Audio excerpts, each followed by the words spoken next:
What's up, YouTube family? This video is part of a group of videos called What's That Noise? These videos are designed to help you either figure out what's going on with your own car or explain what's going on with your car to a mechanic. There's a whole playlist of videos, so check them out. Let me know if you have any questions and make sure you hit that subscribe button.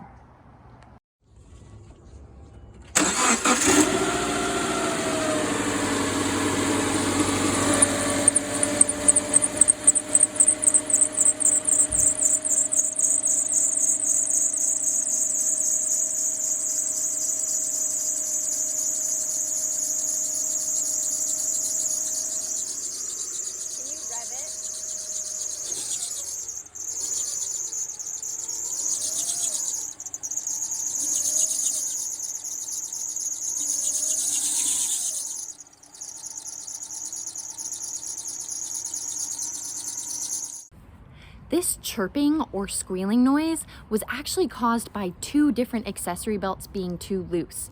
We tested this by actually turning the power steering or the steering wheel while the car was on to test the power steering belt, and then we also tried turning the air conditioning on and off to test if the chirping or squealing got louder, and it did.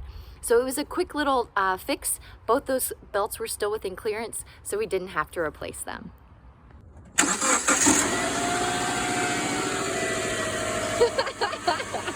I'm only laughing because this was a good friend of mine and this noise was so easy to repair, and he'd been driving like that for so long.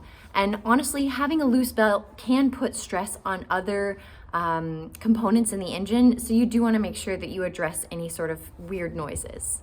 Girlie Garage offers automotive education and consulting. Feel free to pop on over to my website if you have any questions. The link is in the description.